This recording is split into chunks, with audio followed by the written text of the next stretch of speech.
Oi, pessoas!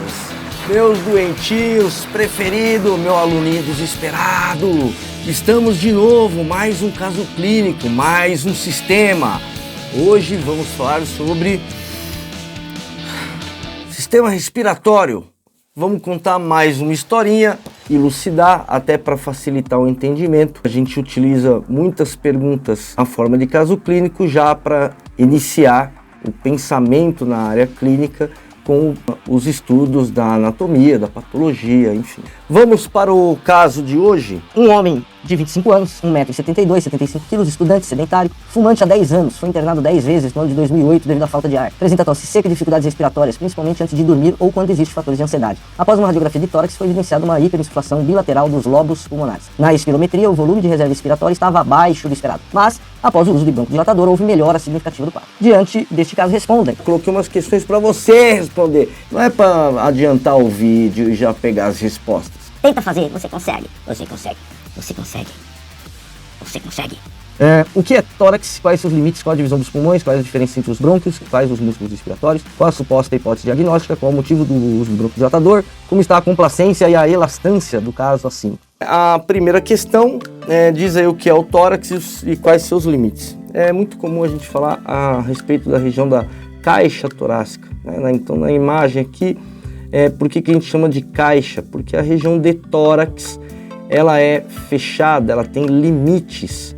Então na parte da frente, né, ou anteriormente, eu tenho aqui o osso externo e eu também tenho as cartilagens costais e as costelas. Da mesma forma, quando eu observo em vista lateral, as costelas também limitam lateralmente, assim como limita também posteriormente junto com a coluna vertebral, que está lá atrás. Superiormente eu tenho aqui a clavícula, né, principalmente fazendo a limitação do tórax na parte superior. E inferiormente a gente tem um músculo importante da respiração, que é o diafragma, que vai limitar, fazer aí a divisão do que é tórax e abdômen. Tudo que está acima do músculo diafragma, tórax, o que está abaixo já é região abdominal. O tórax corresponde aí à região também popularmente conhecida como peito. Na parte superior eu tenho os músculos peitorais. A segunda questão pergunta qual que é a divisão dos pulmões dos brônquios. Quando eu pego aí a imagem visualizando o pulmão direito e o pulmão esquerdo, eu percebo que ele tem diferenças, né? Neste pulmão direito eu tenho 3 partes que formam o pulmão direito. Do outro lado eu vejo 2 partes apenas. Então no pulmão, esses segmentos ou essas partes nós vamos chamar de lobo. Então o pulmão direito ele tem 3 lobos. O lobo superior, que é o que está em cima, o lobo inferior, que é o que está embaixo, e o lobo médio, que é o que está no meio. Esses lobos eles são separados por uma fissura. O que é fissura? Fissura é como se fosse uma abertura, um corte profundo. Então no pulmão direito eu tenho a fissura horizontal e eu tenho uma fissura conhecida como fissura oblíqua. No pulmão esquerdo eu tenho apenas 2 lobos, o lobo superior, que é da parte de cima, o lobo inferior, que é da parte de baixo, e apenas uma fissura, que é a fissura oblíqua. No entanto, no pulmão esquerdo eu encontro a chamada língula. Então a língula é uma estrutura do pulmão esquerdo por não ter a presença ali do lobo médio. Então a gente vê uma estrutura a mais que é a língula. Anota aí, anota.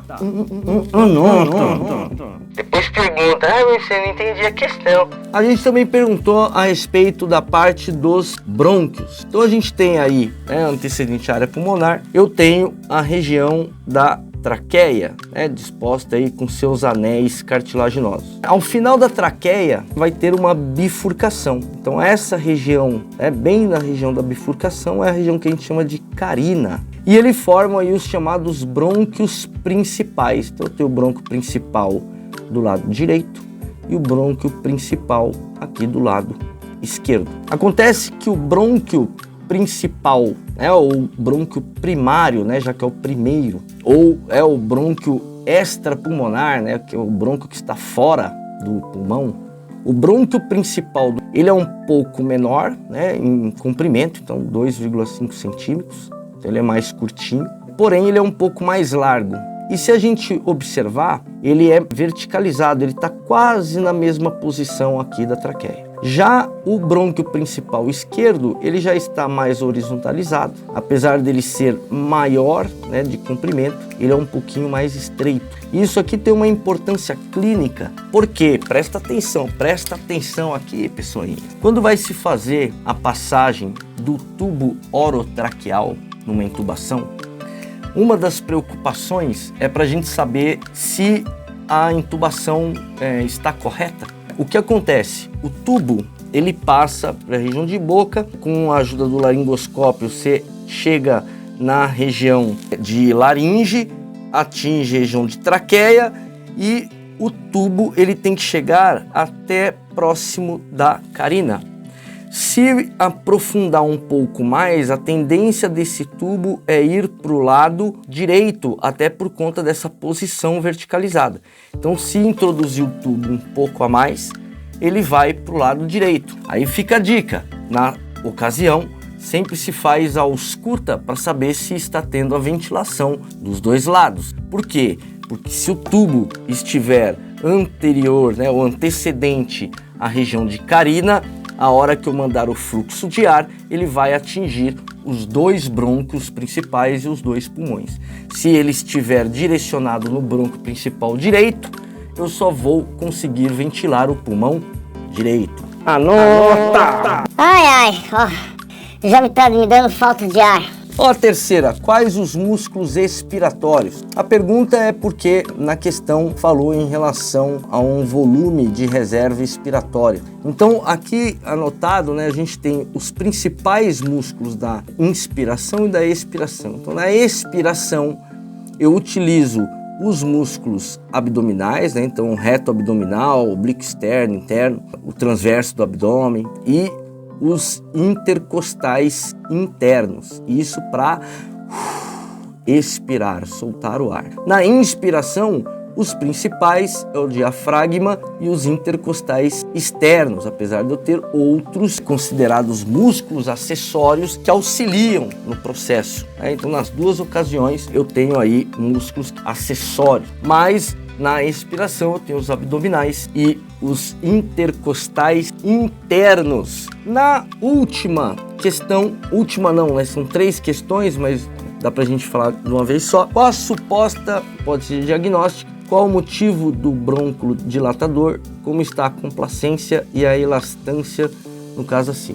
A suposta hipótese diagnóstica, pensando que na espirometria ele está com uma dificuldade de soltar o ar, né? Então o volume de reserva expiratória é todo o ar que você consegue soltar, expirar. Quando a pessoa não consegue expirar tudo, o pulmão dela fica mais cheio, por isso que lá está descrito como hiperinsuflado. Então daria para a gente chutar, né, já que é uma suposta hipótese, um processo de asma, porque na asma o brônquio ele diminui de tamanho, ele fica mais constrito.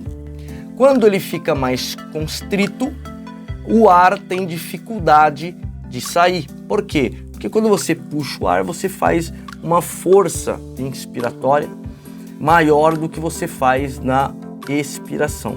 O volume de ar que fica dentro do pulmão prejudica a entrada de novo ar para se realizar a troca gasosa. A sensação é de falta de ar, no entanto, ele está com muito ar lá. Então é mais ou menos, vamos pensar o pulmão como uma bisquia. A bordinha aqui, ó, é o brônquio. Se ele estiver constrito... Já viu aquelas crianças dormindo que fica assim?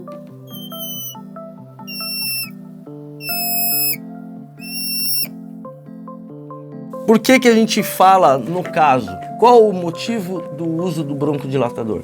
Porque se o bronco está constrito e a medicação é broncodilatadora, dilatou o brônquio, o ar sai.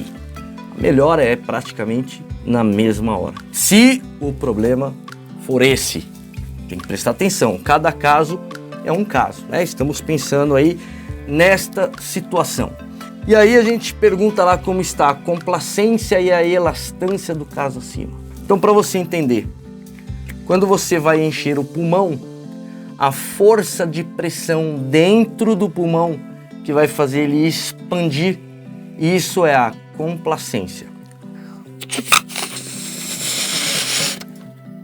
A elastância é a capacidade do pulmão voltar ou retrair. Então, quando eu tenho um processo de hiperinsuflação, o pulmão pode estar com problema na elastância. Ele consegue a complacência, né? Ele consegue encher, mas ele não está conseguindo esvaziar direito. Beleza, pessoal? É uma misturinha, a gente fala um pouquinho de cada coisa, faz umas brincadeirinhas, mas é para ficar um pouquinho mais palatável. Muito bem, pessoas, muito obrigado mais uma vez de vocês estarem aqui acompanhando o meu canal. Tá acompanhando nada, né? Chegou agora. Aí chega na prova, não sabe por que foi mal, aí a culpa é do professor, porque a culpa é sempre do professor. O professor não deu isso aí, não. Professor, tudo que eu estudei não caiu.